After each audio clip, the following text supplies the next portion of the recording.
Assalamu alaikum wa rahmatullahi wa barakatuhu. Wannan tunatarwa ne zuwa ga 'yan uwana, musamman zuwa ga iyayenmu mata. Na yi tunanin wannan tunatarwa kula ga abin da ake zargi ya faru a Abuja da kuma Zamfara. Gabanin nan ya sha faruwa a wurare da dama, ta inda ake tsammanin wani bangare na ma'aurata na iya cutar da wani bangare. Kula ga wannan maudu'in da zan yi magana a takaice akai shine matakai guda 7 na takaitawa ko na magance mummunan kishi, musamman ga iyaye mata. Na farko, a babin adalci mu sani cewa ghairatul mar'a amrun jibilat alaihi. Kishi wani abu ne da Allah ta'ala ya halicci mace akai, ba a taɓa yiwa a raba mace lafiyayya da kishi. Falidha, saboda haka la tu'akhadh alaihi, malaman musulunci irin su ibnu Rajab, irin su Imam Tabari rahmatullahi alaihim suka ce ba a mata azaba a kansa illa an ta ta'adda, sai da in kishin ya sa ta wuce gona da iri, ta yi zalunci na zagin wata ko cutar da wata ko yi mata karya ko mata kazafi ko duka ko raba wani da ransa, to anan ta wuce iyaka, za a iya mata uquba a kansa. Baya ga wannan, a cikin hadisi da ya zo cikin Irwaul Galil juz'i na 7 shafi na 80, annabi sallallahu alaihi wa alihi wa sallam ya gaya mana kishi kala biyu ne. Akwai kishin da Allah yake so, akwai wanda Allah baya so. Yace inna minal ghaira ma yuhibbu Allahu azza wa jalla wa minha ma yabghudhu Allahu azza wa jalla. Daga cikin kishi akwai wanda Allah yake so, akwai wanda Allah baya so. Yace kishin da Allah yake so shine kishin da akwai damar a yi mummunan zato a cikinsa na aikata haramun. Misali, mace ita kadai ne wurin miji, ya yi tafiya da ya dawo bai saba aiki da kondom ba, sai ta samu kondom a aljihunsa, ta ɗauka ta ajiye shi, kuma sai da gida a gaggauce, sai zo iya caji ya zai ɗauke ɓoye kada a gani. To wannan zai sa ta yi zargi a kayansa, wannan babu laifi saboda yin zina haramun ne.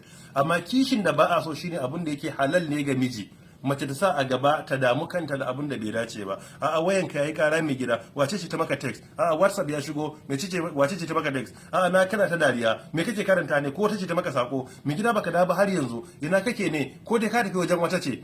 Mace ta da hankalinta kan waɗannan abun bai da kyawu. Baya ga wannan, a cikin hadisi da ya zo cikin Fathul Bari juz'i na 9 shafiyar 325, annabi tsira da aminci sun tabbata gare shi yana gaya mana illar mummunan kishi da cewa annal ghaira la tubsiru asfal alwadi min a'la. Lalle mace mai mummunan kishi wanda ba a so ba ta iya gane ina ne zurfin rijiya yake, bi ma'ana ba ta ganin gabanta. Daga kishin ya motsa sai ta yi wani hukuncin da za ta rika dana sani daga baya. Duk matar da ke da mummunan kishi to ba za ta rabu da dana sani ba a cikin rayuwarta. Matakai guda 7 da zai takaita wajen magance kishi, musamman mummuna. Na farko akwai addu'a. A cikin addu'a akwai guda 2. Na farko, Allahumma ati nufusana taqwaha wa zakkiha anta khairu man zakkaha anta waliyuha wa maulaha. Addu'a ta biyu, mace ta yawaita cewa wahadi qalbi waslul sakhimata sadri. Ya Allah, ka shiryar da zuciyata, ka wanke mini daudan da ke cikinta. Abu na biyu, at-tamassuk bil Qur'an.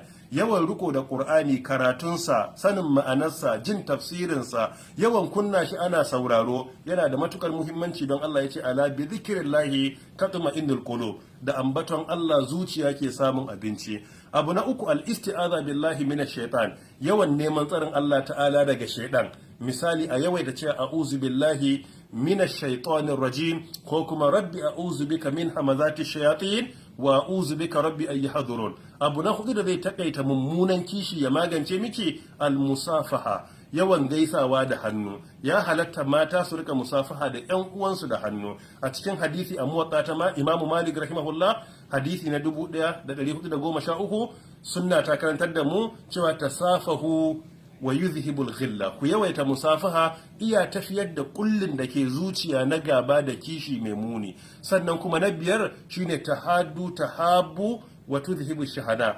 Ku yawaita yin kyauta wa junanku, zai sa ku so juna, kuma zai tafiyar da mummunar kiyayya. Mace ta yawaita kyauta zuwa ga abokiyar zamanta, in su 2 ne ko 3 ko 4 a wurin miji, ki yawaita sayan abu kina musu kyauta. Dan riga ne, a dan kunna ne, a kin ga dan fruit haka, yayin itatuwa su yoki kai musu ki ba yan uwanki. Yana taimakawa wajen magance wannan mummunan kishi din.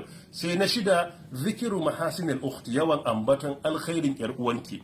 mu duba lokacin da aka yi wa nana Aisha radiyallahu anha kazafin ta yi zina wanda ya zo cikin suratul nur Allah ya wanke ta.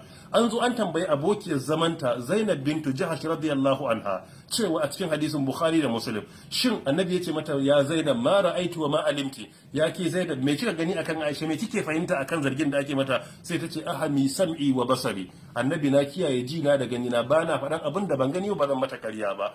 Ta ce wallahi ma alimtu alaiha illa alkhaira, ni ban san komai da nana Aisha ba radiyallahu anha sai alkhairi. Duba fa abokiyar zama ne, amma ta ce wallahi alkhairi na sani. Ta samu gurbin da za a sake uwarta amma sai ta ki goyon baya, ta ce wannan baiwar Allah alheri in sani da ita.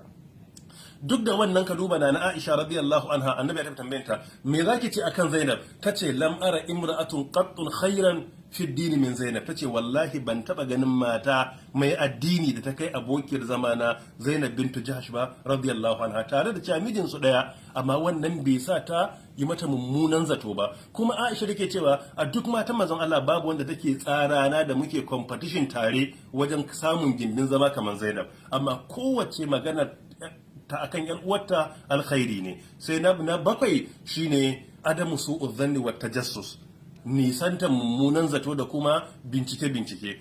Haramun ne a musulunci, kamar yadda Sheikh Abdullahi ibn Mutlaq yake faɗa hafizahullahu ta'ala, yawan buɗe wayan miji a duba me yake yi, a'a yawan buɗe email ɗinsa ba da izininsa ba, wannan malaman musulunci suka ce bai halatta ba. A ƙasar Saudi Arabia dalilin duba wayan maza da mata ke yi yake sabbaba kashi 20 cikin 100 mutuwar aure. So da haka malamai sun ce bai halatta ba, wala tajassasu. Kuma ya ayyuhal ladina amanu ijtanibu kaseeran min adh-dhanni inna ba'd adh-dhanni ithm.